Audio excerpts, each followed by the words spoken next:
आहे, मला तरी असं वाटतं. कारण आज प्रत्येकाच्या घरामध्ये कोणत्या ना कोणत्या प्रकारचा हाडांशी रिलेटेड आजार आहे.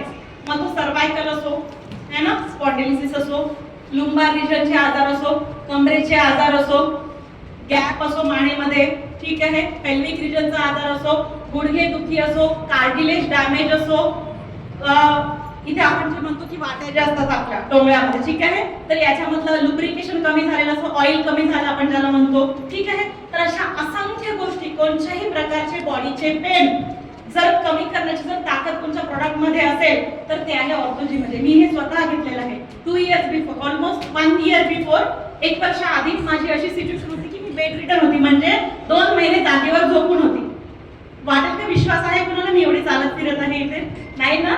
पण अशी कंडिशन होती कारण मला L4 L5 मध्ये गॅप डायग्नोज झालेला होता आणि तो 9-10 पेन किलर खाल्ल्यानंतरही MRI, डॉप्लर, सिटी स्कॅन करूनही कमी झालेला नव्हता, ठीक आहे. मग अशा सिच्युएशन मध्ये काय करायचं? मग आयुर्वेदिक प्रॉडक्ट घेतले, नाही झालं कमी. मग कोणाच्या तरी स्टेटसला पाहिलं की ऑर्थोजीनी असं काहीतरी होते, चला बा म्हटलं आता सगळ्या गोष्टी तर करून पाहिल्या, हे इकडून पाहूया आपण. घेतलं, यू वॉन्ट बिलीव्ह, तुम्हाला खरंच विश्वास नाही बसणार, पण 2 महिन्यात माझा हा त्रास कमी झाला. आणि कन्सिस्टंटली आजही तुम्ही जर माझी पर्स चेक केली तर माझ्या पर्समध्ये हे या टॅबलेट्स आणि लेडी लाईफ केअर ह्या 2 गोष्टी माझ्या पर्समध्ये तुम्हाला मिळतील. खायचं काही भेटणार नाही पण हे भेटेल, कारण मला माहिती की मला जर तिथून जर पेन मधून जर मुक्त करायचं असेल, व्हायचं असेल तर हे मला इथे काम करतं.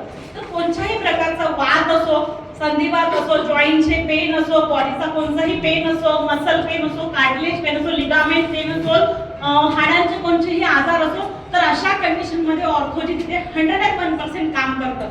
हे पण आपण अमृत ज्यूसच्या सोबत घ्यायला सांगतो. ओके, तर हे झालं ऑर्थोजी बद्दल.